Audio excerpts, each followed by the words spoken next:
So interestingly, we are going to ask a very valuable question in this episode, and when we have a couple of listings and then we are putting a particular price tag on rent or rental value, um, investors at times wonder that, okay, how do you guys actually come down to this figure?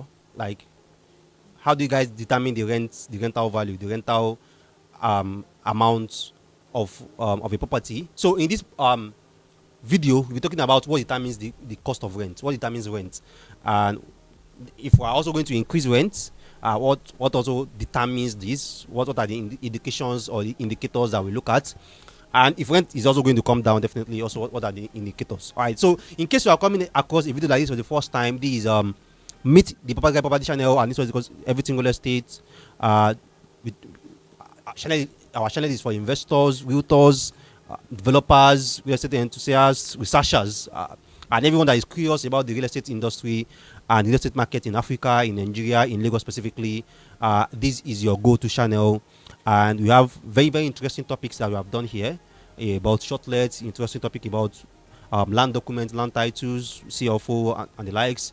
Interesting topics about land banking, locations, Ekpe, Bejuleki, and like. So you are definitely going to find any of our playlists very interesting because we have so much topics that we have done there, and probably you are probably going to be hooked on our channel for like number of hours or number of days, enjoying a lot of tips and guides that we have shared here. All right, so what determines the value of rent? What are the like the factors, the indicators that determines the rental value, the rental amount, or even the rental appreciation of a particular property or a particular location? All right, so the first thing is the purchasing value. Definitely we are spending naira in Nigeria, so if anything happens to our purchasing value of our naira, then the cost of rent is going up. Which is like what have been happening to our naira in the past 4 years. What I mean by the purchasing value is that what our naira can buy. You know, a acre of rice now is, I don't even know how much a acre of rice is. Maybe it's 1, 2, 1, 3, 1, 4, 1, 5. And there was a time when I can remember when I was seeing like maybe primary, secondary school, also we were buying a acre of rice for like 100 naira or 80 naira or 90 naira. So you can't imagine that 80 naira can get me the acre of rice, and now I have to spend like 1, 2 to get the acre of rice, and rent will remain the same over that period of time. No. So the more our purchasing value is dropping, the higher rental values will be going, basically. And the higher our purchasing value is threatening, the lower the rental value will be going to. So that's just it in summary. So in case you are wondering why people are putting 6 million, 3 million, 4 million on apartments right now, is because our purchasing value is dropping badly and madly. So purchasing value is a very key criteria, and this also is also one of the indicators for rental appreciation and rental increases also. So at any point of time, if there is our purchasing value drops again, then landlords will continuously be reviewing their rents. No two ways about it. You don't really have to hate landlord for that. They are just going to do that. There's no two ways. All right. Now, secondly, is construction costs, and we've been having very serious challenges with this also, particularly in the past 18-15 months, where a bag of cement have gone from probably like around 3,800 to like around 8,000 right now. The same thing for reinforcement steel, which is called iron rod, tiles, POP, just name it. Almost everything have gone 120, 300, 400% over the past 15-18 months. So the construction costs have skyrocketed, and that eventually will also spiral down to rent. But it's what people build, what people spend to build, that is also determined what they are going to charge when they are renting. And same thing with land costs. The value of land also keep going up. The value of rents also keep going up. All right, then next one is also demand and supply, which is very important, particularly for a place like Lagos. As long as a place has a higher demand than available supply, rents will go up. And in certain countries in Europe, we're already seeing people like 20 people submitting application to rent a house, just one house, 20 people. And same thing around some places in Canada also, where like people are queuing just to come and view a vacant apartments. So in Lagos also, that's also already happening, And in other cities also, that also happens majorly around student areas where there is a high demand than available supply. That's also also going to increase rent. When a landlord knows that, okay, if I'm charging 3 million, if you can't pay, someone else will pay, they'll definitely charge 3 million. If a landlord knows that if I charge 5 million, if you can't pay, someone else will pay, then they will definitely charge 5 million. So demand and supply is also another very key criteria. And one of the things that can only crash this demand and supply is when the government starts to spread infrastructure in many places. So it's not like it's only Lagos or it's only certain places in Lagos that have these amenities or this infrastructure, but people can get this infrastructure, these amenities anywhere. Then they are willing to live anywhere or to move anywhere. Just like the rail liner between Lagos and Ibadan have pushed a lot of people to consider renting a house or building a house in Ibadan and work in Lagos and just follow the train down to Lagos and then move back to Ibadan. So demand and supply is also another very, very big factor for that determines rent too. The higher the population in a particular location, or the higher the population growth, the faster the population growth in a particular location, the faster the rental appreciation. And that's one of the things that have been driving the rental appreciation on the highland. Around 2017, 2018, a 4-bed terrace on the island is renting around like 1.52 million.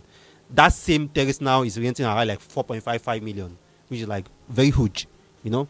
So income class is also another very, very key criteria to that determines the rental value. And this is where I disagree with a lot of clients, and this is where I argue with a lot of clients. You see a client, they will buy land 2 million in one remote place, then they will now spend 50 million to build on it, and they'll be expecting to charge maybe 2 million naira rent, you know. Whereas they will come to the city and then buy a 20 million naira land and spend 30 million naira to build on it, and then confidently charge your whatever that you want to charge on it, you know. So you shouldn't really be looking at buying cheap land and trying to build one gigantic mansion on it. It's not going to work. And I picked this particular quote from Reno Mockery, which was, it's better to have the worst house in a very, very good neighborhood than to buy or to have the best house in a worst neighborhood. Because if your house is the best in that neighborhood and that neighborhood is not a good neighborhood, it's a bad neighborhood, you can't charge what you are supposed to charge because of the income class around there. People there are not earning as much as what you are charging.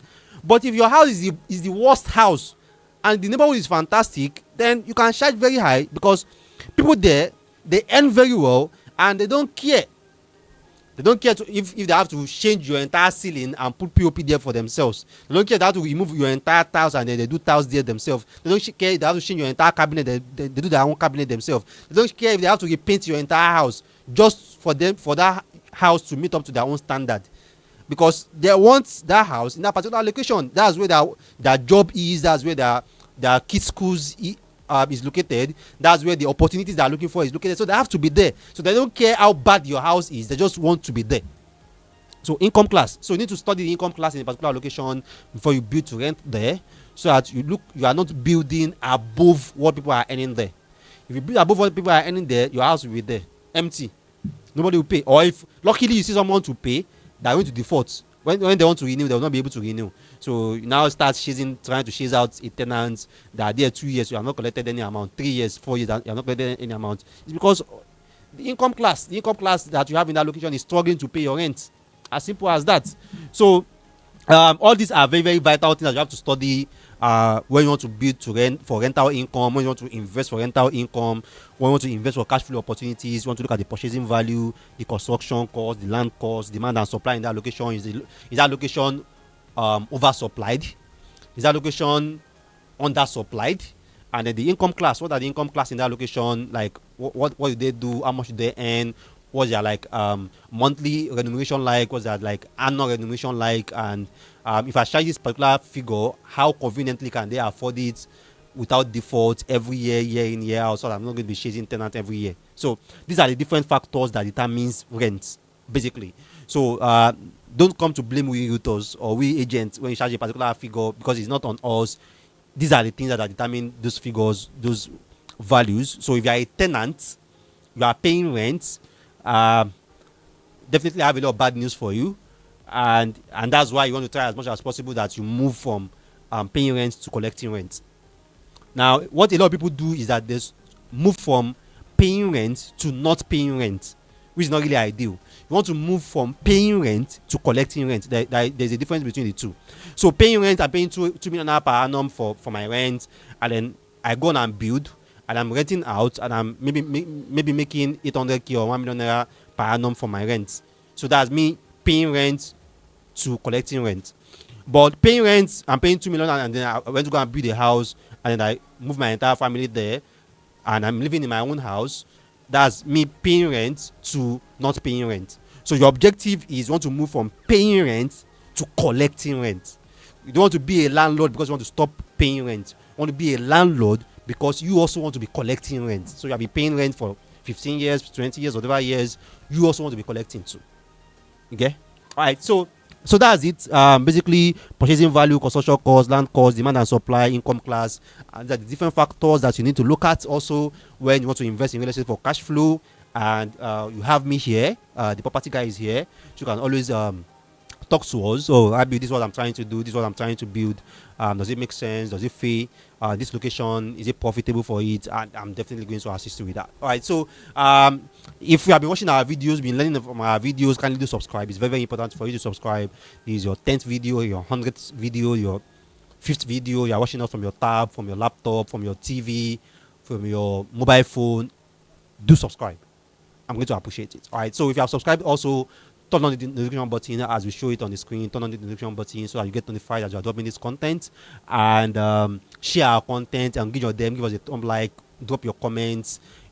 Just engage so that the content gets more views, gets more attention, and share our content. Share it on your groups, on your Facebook groups, on your WhatsApp groups, on your status, on your stories. You are free. Just share it. Invite as much people that you can to come to our channel to also enjoy from the different guides that you have been enjoying from all this while. So all right, so I still remain your number one property on the planet, your property advisor, property consultant, Rabi Mustafa. Thanks for watching our videos, and see you next time.